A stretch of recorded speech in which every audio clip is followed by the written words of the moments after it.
You're living your life, going to work, stuck in traffic, going on dates, watching YouTube videos. But what if that world wasn't real?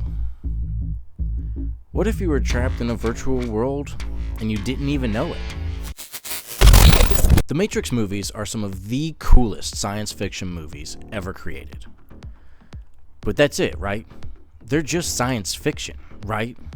There's no way we're approaching Matrix technology, right? Today I want to talk about 3 things that make us think we're way closer to Matrix level technology than most people realize. Now, here's an important note. None of these 3 things individually can make up the Matrix. But when you put them together, that's when things get interesting. The first thing we're going to talk about is virtual reality, and we're going to throw graphics into this discussion as well. Currently, VR isn't that close to reality. A lot of VR experiences have to rely on outside factors in order for your brain to think it's in the virtual world. Things like falling, 4D VR experiences, horror, and other stimulants are what we consider outside factors. And VR relies heavily on these outside factors. One of the most important outside factors is audio. When you put on a VR headset, it cuts off the outside audio, isolating you from the real world. And your brain is really good at filling in the gaps. So once the audio and the visual cues are connected, then it really starts to believe where it is. Basically, VR cheats a little. We all know that VR is fun and VR is pretty good. In fact, VR can be really good sometimes, but it's not Matrix level good. But it is also just the first piece of the puzzle. And another piece that I'm going to connect to this piece is graphics. And I'm going to say something I never thought I would say. The video game industry is actually leading us really far, really close to the Matrix. The gaming industry has been constantly pursuing photorealism in their graphics.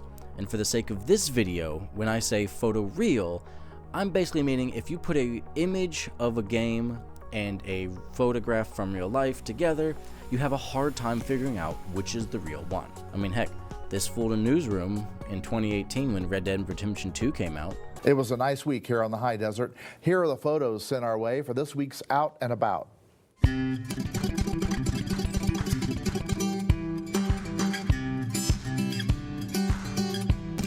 A lot of games, especially from AAA studios, are getting really close to being photoreal. They're pursuing graphics really hard, and they look good.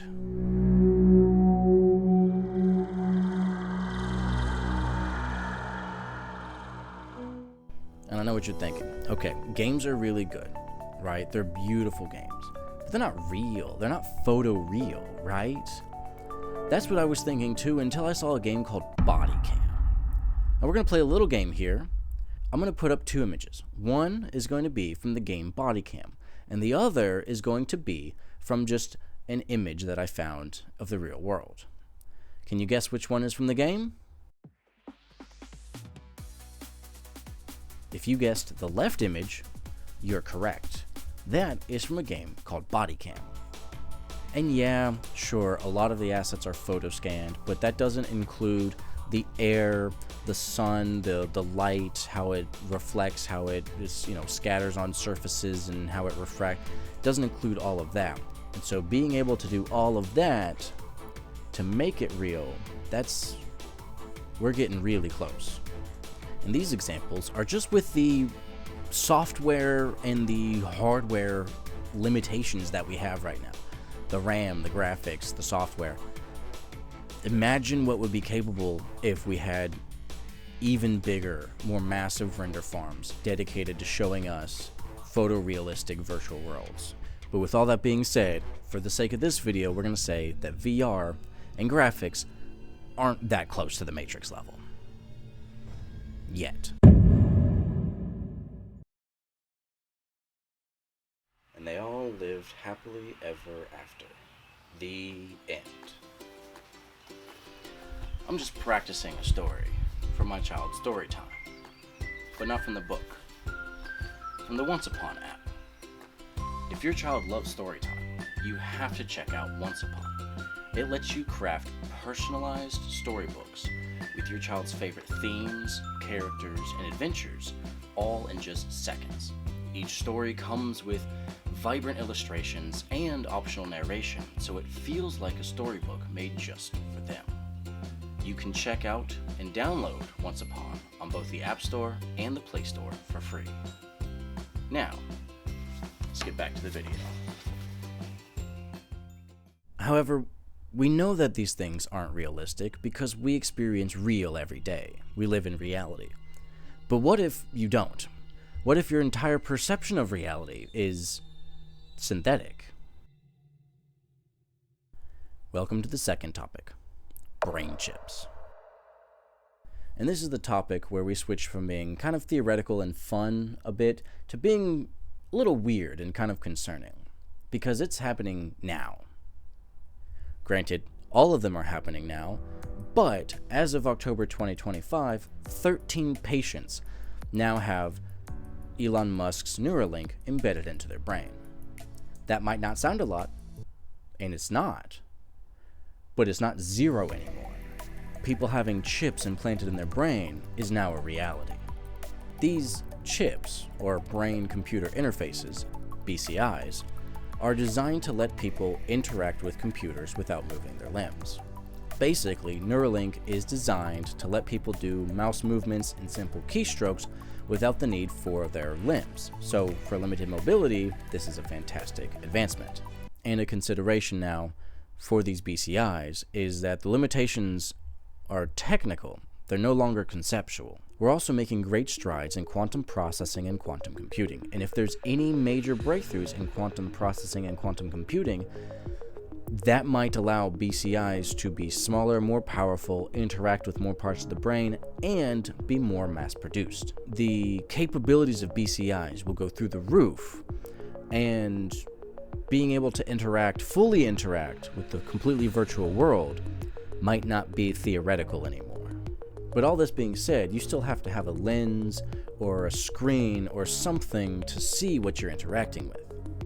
In September 2024, Neuralink's blind sight implant received breakthrough device status from the FDA.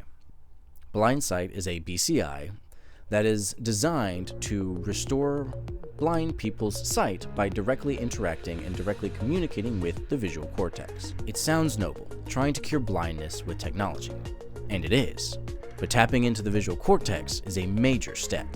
Because once you can receive and send signals to the brain, especially video and audio signals to the brain, you no longer need lenses or screens in order to perceive virtual worlds. And we think that once we see the quantum processing breakthroughs along with the blind sight aligned BCI breakthroughs, it's going to be a very short time before we see information being displayed to your eyes. Augmented reality without the need for AR glasses.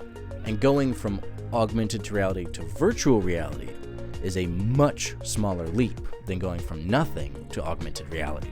And at that point, virtual reality wouldn't feel like a headset. It would feel like reality. And for people with limited mobility, the appeal would be overwhelming.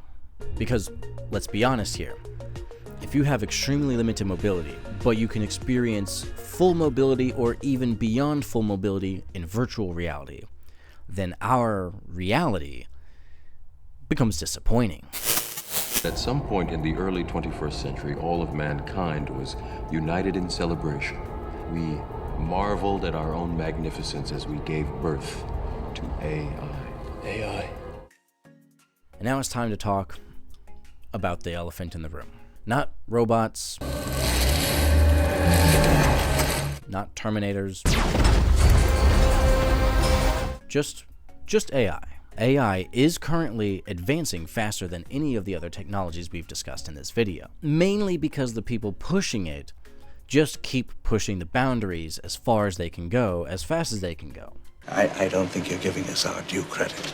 Our scientists have done things which nobody's ever done before. Yeah, but your scientists were so preoccupied with whether or not they could, they didn't stop to think if they should.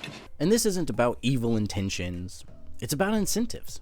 And before you even knew what you had, you patented it and packaged it and slapped it on a plastic lunchbox, and now you're selling it. You want to sell it. Well, We all have seen the news about the incentives, and some leaders in AI even openly acknowledge the catastrophic risk that's at hand.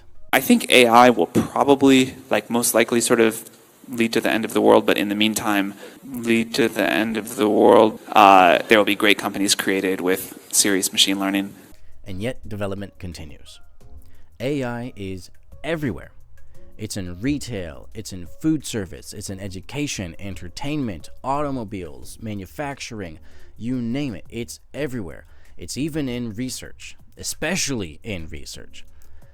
And it's being used to research AI.